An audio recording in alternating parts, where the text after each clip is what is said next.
Hello and welcome back to Kyushu. I'd like to start off by thanking everybody who signed up to my Patreon recently. I'm really sorry you didn't get an episode of an early access last week, but I've been incredibly busy doing some assets and some commissions and of course editing videos, so I do apologise, but you should have a nice early access one this week going up alongside this. So if you're on my Patreon, you actually get 2 videos instead of 1, as well as I've also uploaded the first 2 buildings from my Tokyo University build. They're up there to download and they are based for vanilla gameplay, so there's no additional assets or props you need. They just run as universities, but they're pretty cool. I do say you don't need one of them. You probably want to play with the terrain just to make it work, but that's just the way the building is. Okay, so let's get into the build. So today, something a little different. This is a random thing that I built after watching this video by Abroad in Japan, Chris Broad, absolute phenomenal YouTuber. Check him out. He lives in Japan and he does some amazing stuff around there, showing you some places. He's phenomenal. But anyway, he went to this place. It's in Sapporo. This is it's like a graveyard cemetery thing, which has loads of monuments in. It's got like an Easter Island head, a replica of Stonehenge. It's a bit weird, but one of them is this big giant Buddha, which is in, as he says, a missile silo. It's not a missile silo, but it's in a big hill covered with lavender and it looks absolutely amazing. And as soon as I saw that, I need to make this or something like it. So this is what I'm doing today. I'm building something very similar by putting the Buddha in a hill. I tried to put the lavender around it and I just couldn't get it to look good because the hill's at a slope, and without spending about 6 to 7 weeks on POing a plant to be an angle and so forth, I just went for the nice green hills. They look quite nice, and again, as always, I'm really happy with the way it turned out, which is why I'm putting up on YouTube for you to see. The one thing that I really do change though about this area is, as you saw from the pictures, it's in this very dry area. It's right in the north of Japan. They get a lot of snowfall, so during the winter everything dies, and during the summer it is lovely again. You've got all the lavender, but it's not really green and full of trees. It's quite an open area. So what I do is, because I'm fitting it within my city, I put a lot of greenery around it, a lot of trees, and I also put some buildings around it. So I built a really nice sort of like temple and shrine area at the front, some car parks and some shops, some houses, and bits and bobs like that. So yeah, it was great fun, and I really enjoyed doing it. And again, I love doing stuff like this, just a random build that I saw it and I was like, I'm gonna make that. So hey, I did.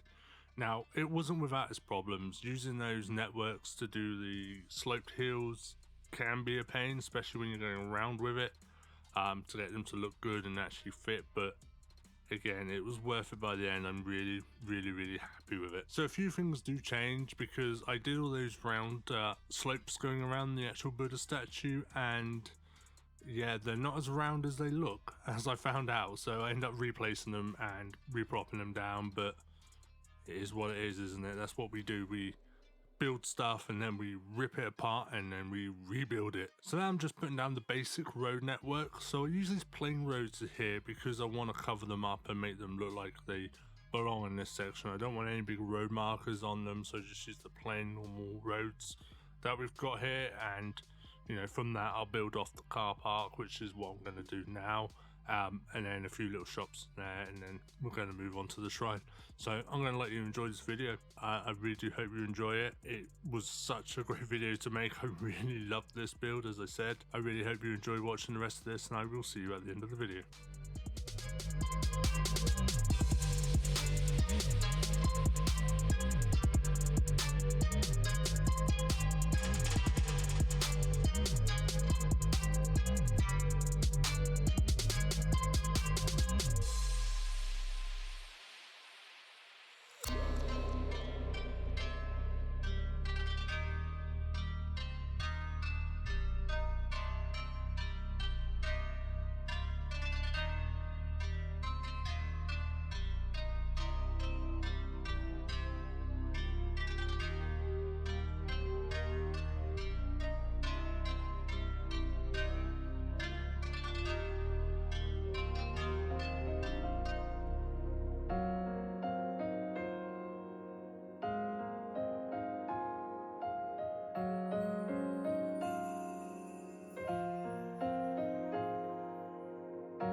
Okay, and I'm back again. Thank you very much for watching that. I really hope you enjoyed it, but the cinematics are coming up. There is just a few more things I want to pass with you before I get to that point, and that's this section here. I do put some nice houses down. They're very traditional. I don't show you me doing that, and the reason for that is later on I've got another video coming out so very soon where I actually build them and I show you the details and the work that I do, and they're in different parts of the city, and I've just copied them here to fill the area up. So don't worry, you will see how I make them look so nice, as you will see from the cinematics. But again guys, thank you very much for everyone who joined me today. It's been absolutely amazing. We've hit 400 subs, so I'm over the moon. I really am. It's fantastic. Thank you very much for coming, and thank you to everyone who supports me on Patreon. Your support is greatly appreciated. I hope you like what I put up there with all the new assets that I put up, and I'm also open to commissions as well, but I am doing quite a big one at the moment. So, and again, that will get put up on there for you to download once it's done, and once the person I'm creating for has given me the permission. But thank you very much guys, and remember, hit the subscribe button if you're new, and like and comment the video. It does help me a lot, and I'll see you next week in Kyushu. Enjoy the rest of your day.